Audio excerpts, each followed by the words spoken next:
where she is. Barnes and Noble. What's she call you back about? I don't know. She called me back to see if he'd left yet. Need to get an app. We need to get an app, darling. Have you done Meredith? I've done Meredith, yes. Right. Done as quick as I can. Thank you very much.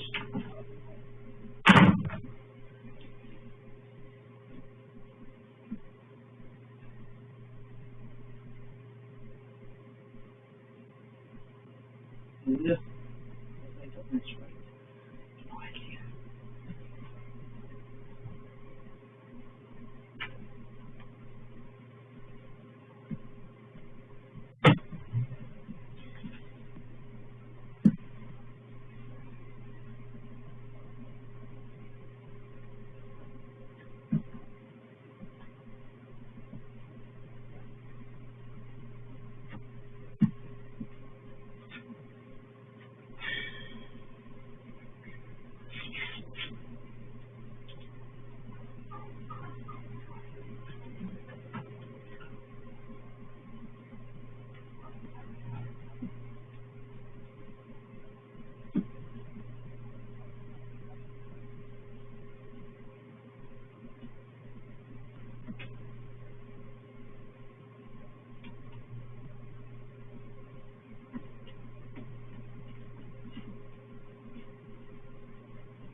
Okay, it's 5 o'clock and it is Friday, and oh my goodness,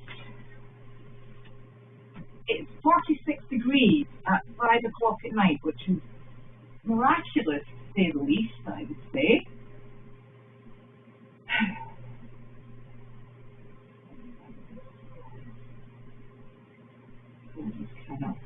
Okay,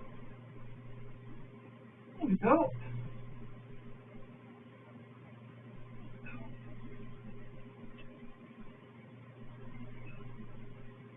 So, no job today, and Janine managed to get off pretty much like on plan time, which was superb, and I haven't actually heard from her yet. She must have better people to talk to, more interesting people. That'll be it. And we got the barn done this morning, and the goats up the hill done this morning, most important. And the chickens up the hill done this morning, and we're all going in a forward motion, which is just lovely. Although I can hear my little goats next door thumping the wall. That'll be they haven't fed us yet, you silly women.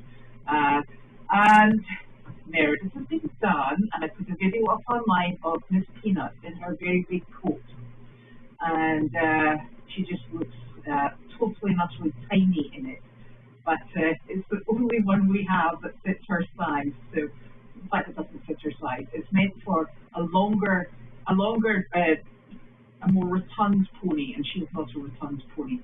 So there we go. She's surviving, and she's super. You can say to her, "Come on, Peanut," and she comes out of the barn, and she marches her way very slowly, but very determinedly over to the main barn.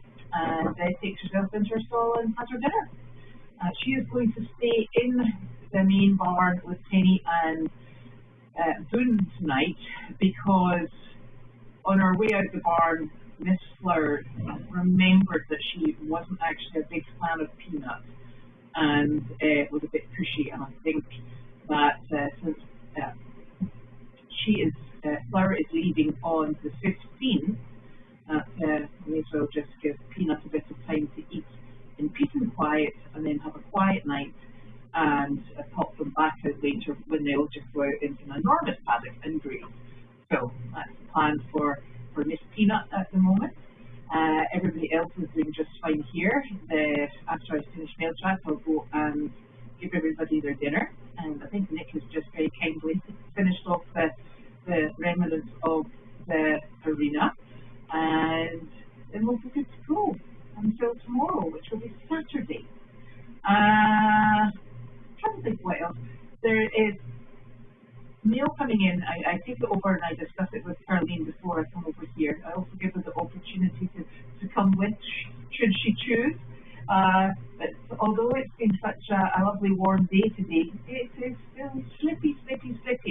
And in fact, I put the wrong boots on and and then realised that my Yaks tracks weren't working. So I picked up my Yaks tracks and my proper barn boots, and then I've just put my new Yaks tracks on, which I found over at Michelle's, because they've been delivered to Michelle by mistake.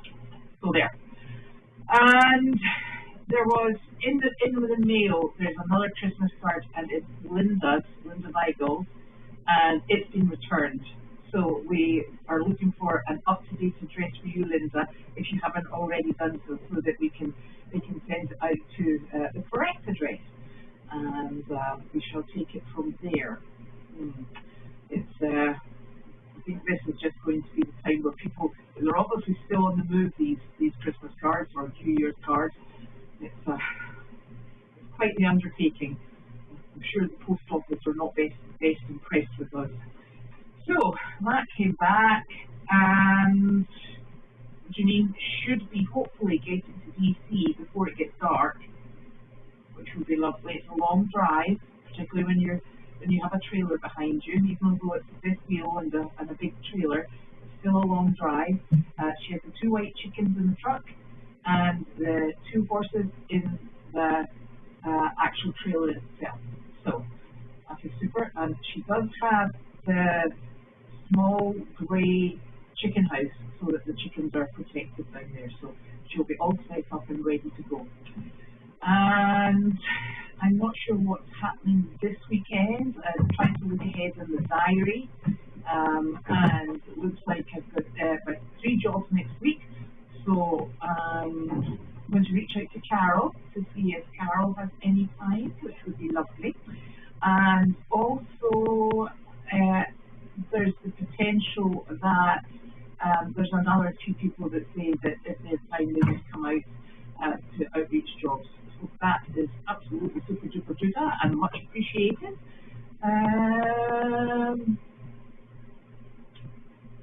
Sure, it's just been a busy day, but nothing terribly eventful apart from the norm. And I'm trying to think if there's anything specific that's coming up over the weekend. And I'm kind of like, if that's not that I'm aware of at the moment, but that doesn't mean that there is nothing. I know that Dana came and took Willow out yesterday during the day, and I'm not sure whether or not he is going to be, or if he has been here today. In fact, I went to Meredith this afternoon, probably for about 2 o'clock, so I'm not sure. You'll probably see more than I would. These ducks are funny. Nick thinking ducks are funny. I let them out this morning. They all waddled out, protesting loudly. And I leave the water inside because I think it just gives it a bit of protection against the colder weather. So they had water and food inside, and I came back about an hour ago, and they've obviously come back in to eat and drink. So I'm hoping that they're about to put themselves away, because there's nothing worse than chasing these blinking ducks down. Because they're quite objectionable, and they do like to sit on top of high posts. So that would be preferable. And these are the ones that also keep popping over the fence into the driveway. They have got no sense of self-preservation. Ducks. Anyway, and I better have a look at the questions. I have brought this. Oh look, it sounded a bit like the fire alarm going off again. Splendid. What we're finding is that there's a lot of humidity in the air, because the air is it is full of water vapor, obviously, and it seems to affect the smoke alarm, and it decides that there's something going on. I do go around and check that there isn't actually a problem in the barn. The batteries have been changed in the smoke alarm, and apart from taking a hammer to it, I'm not really very sure what else we can do. And it is a necessary piece of barn equipment, so I don't want to break it. I will reset it, and I'm quite sure you will hear it going off again at some point during the night, because the temperature outside is still, it was 46 when I came in, so it's still pretty high.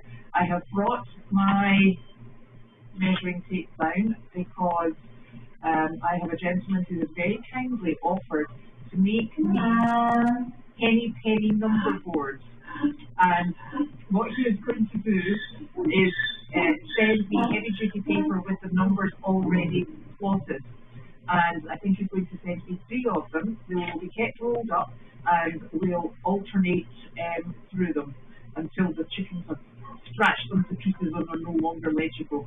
So that's tremendously helpful. I just need to do my part now, which is actually get the measurements, and that will allow us to rotate the numbers, and it will hopefully be far less stressful trying to make sure that you've got every number on the board. Because it's always fun, I can tell you.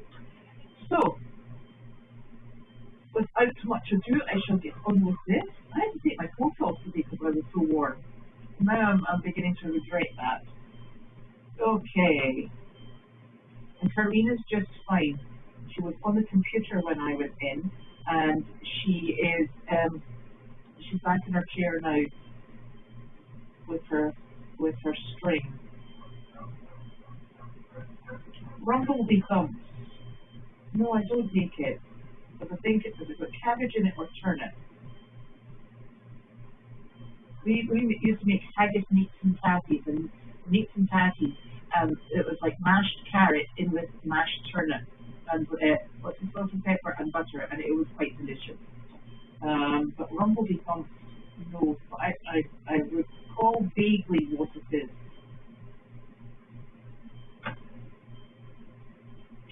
Oh yeah, so what Janine does is she travels. She tends to stop every 2 hours, and she waters the horses. She checks them over to make sure that they're traveling comfortably. She'll do the same for the chickens. She has rest stop and probably a coffee stop for herself. And then today she will break her journey in DC. And tomorrow morning she will set off in DC and drive right the way through down to her home in South Carolina. So that's really quite good. Now, so that's a very interesting question. The reason I have these is because I bought them when they were on sale. I do find these are the extracts that have got the metal coils on the bottom. I do not find them as long-lasting or reliable as the ones that have like there's a circular part or an oval part at the ball of your foot and a circular part at your heel, and they're almost like little keys that cut into the ice. I think I prefer those because what I found with these is that the wire snaps quite quickly, probably because we don't use them correctly. I'm sure these are meant to be used only on icy or snowy surfaces, and we walk on the concrete that is the barn aisle and on quite rocky soil, and the arena obviously is very sandy, so they're very much used and abused. The spiky ones that you sent last year, Dodie, I handed them out to every volunteer we had that came over the winter because we needed that kind of safety and security on these people on their feet, and so they were all used up and very much appreciated. So I don't think I even got the opportunity to wave here. It's terrible because when you have people who come to volunteer and it's so icy, you just have to take extra precautions to make sure that they stay upright as best you possibly can. Because I have spent quite a lot of time feet or my knees, and so you try and avoid that for people who are good enough to come and help you.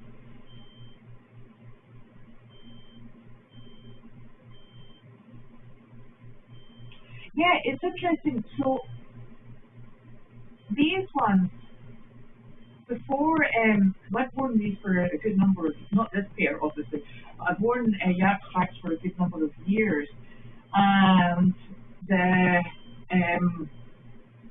these were the only ones that were available initially.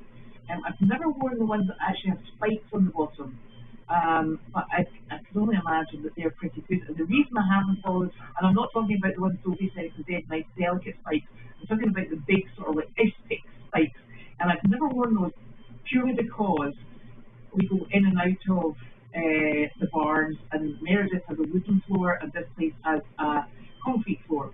So I think that they would probably do more damage on the indoor part. And I am absolutely atrocious at putting these things on. I am not skilled enough to put them on while I am wearing boots or shoes on my feet. I have to do it before I put my boots or shoes on, because otherwise it's like elastic bands firing. They ting off all over the place, and I make a tremendous mess.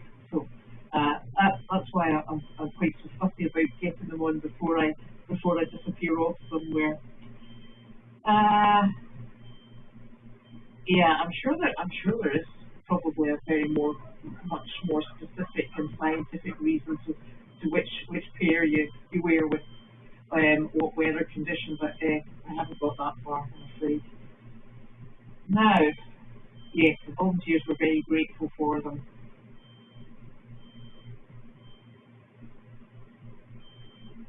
And indoor floors, yes, we like them on indoor floors, these things. Now, did you not buy a pair of Michelin ones? Because I was waiting to see what you thought about the Michelin sites, and but I didn't see them on Amazon, because I might have had to go to a store. We all know I don't like shopping, ever. So, yes, how did you like the Michelin ones? You're very happy with them. You should maybe go and look them up and see. I'm sure maybe Tractor Supply would have them. But it's quite curious. We're going to have some really quite temperate weather, and then followed by icy weather. So let's hope that our water flows away from where we need it, like the courtyard area. It really needs to have less ice. That would be much appreciated. And I spent some of my afternoon yesterday redirecting water on Meredith, and the bee barn paddock. It's snug. It's on a hill, and outside the barn is a flat area, and unfortunately the water congregates, and it's probably about 7 to 8 inches deep. And I am very conscious that at the edge of that enormous puddle, and it is an enormous puddle, we have all of the new fencing, so the upright posts are sunk into the ground there. So I thought this isn't good. They're basically damming all this standing water. So I thought I should maybe see if I can remove some of the vegetation from that's up against the fence, and see if I can get it to flow. So I had felt a bit like Carlene, making water move from one place to the other. So I made a little hole through the ice, which got bigger and bigger, and then the flow started going, and I thought, I'm just moving from water from one place over the driveway and down the hill. So it was quite successful, and I'm always very conscious of standing water against the fence posts, which is never fun. And I have a bit of a problem with Boone. It sounds like he has what Brittany calls the booty shuffle, is when they stand and they rub their hooky against a fence, and they have a jolly good scratch and thoroughly enjoy themselves. It's Miss Delightful thoroughly enjoys a good booty shuffle, and it looks like Boone on the other farm has definitely enjoyed one, because he's taken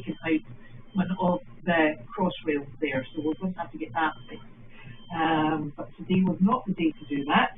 And so that's something exciting to do at the weekend, I think. So that's us. I'm speaking to everybody about the hay delivery on Tuesday. I'm expecting everybody to run a mile because we'll be calling in favours. And yes, because everybody loves stacking 800 and something odd bales of hay, but it will keep us warm, it will keep us fit, and most of all, it will keep the horses, mules, donkeys, sheep, alpacas, you name it, all fed. And that's the most important part for it. So, there we are, 18 minutes past 5. So if there's no more questions, oh, and Nick put the thermometer up on the inside of the paddock that is at the tea. So I am presuming that's where it was supposed to go, and it's there now. So you can keep a track of our balmy weather over the next few days. So I hope everybody has a lovely weekend. We'll continue posting on the Facebook page if we have anything exciting happen. And I will see you back on Monday. Night night.